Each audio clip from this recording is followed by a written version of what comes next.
Honda has a reputation for reliability, but today the bikes that they make in India aren't great bikes. So would you have a hassle-free experience with a Honda motorcycle? Yes, I think you would. But would you enjoy this experience as much as with something else? Maybe you wouldn't. This is a trade-off that you'll have to choose. Suzuki's are very high quality, very reliable. Both their motorcycles are really old today. But these are small considerations. I can't see any of these brands totally failing you and you end up with a total lemon. It's just a lot easier. If you were to close your eyes and pick a motorcycle today, you'll probably have a good time. Ideally, yes, you'd like to buy something new so that you know it reliably runs. There are no real caveats in terms of brands here, except for the fact there are certain brands who have a reputation for being unreliable. Avoid those as your first purchase. Like Java, for example. We know that Java's service experience isn't great, and the machines they've made so far haven't been great. The Java 350 is the first sign that they're working on product quality. So should you be buying a Java machine as your first machine? No, you shouldn't. It's obvious. Like other people like Royal Enfield used to have a similar reputation quite a while ago, but their current machines are turning out to be pretty reliable. So if you wanted to buy a Royal Enfield as your first, I'd worry about the fact that this is a fairly large machine. And are you ready for the first 3-4 months of getting used to the weight of this thing? After those 3 months, it's never going to bother you again. Right. If you're up for that challenge, yeah, sure, go for it. It is reliable today. Right? Honda has a reputation for reliability, but today the bikes that they make in India aren't great bikes. So would you have a hassle-free experience with a Honda motorcycle? Yes, I think you would. But would you enjoy this experience as much as with something else? Maybe you wouldn't. This is a trade-off that you'll have to choose. Suzuki's are very high quality, very reliable. Both their motorcycles are really old today. But these are small considerations. I can't see any of these brands totally failing you and you end up with a total lemon. It's just a lot easier. If you were to close your eyes and pick a motorcycle today, you'll probably have a good time. Okay. What about Hero? We've been hearing about issues with Heroes. So Hero's thing is their commuters actually work quite well. So if you're buying a Hero from 0 to about 125 cc's, I don't think you have much to worry about. They run. And if they didn't run, Hero wouldn't be as large an organization as they would, because that's really where the bread and butter is.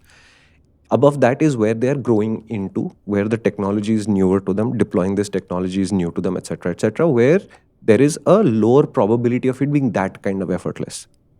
So we have heard sporadic complaints about X-Pulses, and more recently, the Charisma test bike was not in a great shape. Maverick was in a great shape, but the Maverick and the Harley are their best engine today, etc. So is it less predictable than, say, the Honda or the Yamaha or the Suzuki experience would? Yes. Is it going to die on you and strand you? I still don't think so. But we know Hero service is a little bit difficult because they're so crowded. It's not like service quality is poor, they're just overloaded, so it is poor. Whereas, for example, Honda knows how to turn machines around quickly, so you won't suffer so much. So there are these minor trade-offs. And I'm still saying you are fresh into the game because you're buying your first machine. Whether you go through hassle or you have a great time, in both cases, I think you'll enjoy yourself and you'll learn. One is harder, one is easier. People who go the hard way learn more. People who go the easy way have a better time, but they learn less. I think the trade-off just works. Is there any brand which is, in terms of repairability, affordability, is a issue? Anything like that? Not really. If you buy expensive brands at the start. I remember when the RR310 came out, it was a great price. I mean, was it? It's always been an expensive bike. I mean, it was for a 310cc, all of that. It was, and that fairing, etc. It was a cool package, but the spares were very expensive. Yeah. Right. That was the catch. So if that is the concern, watch MotorInc. We always talk about service and warranty and how expensive they are. No, honestly, I'm not self-promoting. I'm saying this is not covered enough by all the other guys who do these reviews. It is not covered enough. We make sure we cover it so that this kind of information is easily available. And to me, even the most expensive motorcycles up to the 400cc class hardly ever cross 4,000 rupees a service. So if you want to take a outer benchmark, it's 4,000 rupees a service. Now you have to figure out, is it 2 times a year or once a year? If it's once a year, it's 4,000 bucks for the year for the service. If it's 2 times a year, it's 8,000 bucks for the service. If you don't do anything silly, like go and buy a BMW, where each service is almost 8,000 rupees, you'll be fine. It's just a matter of budgeting. Right?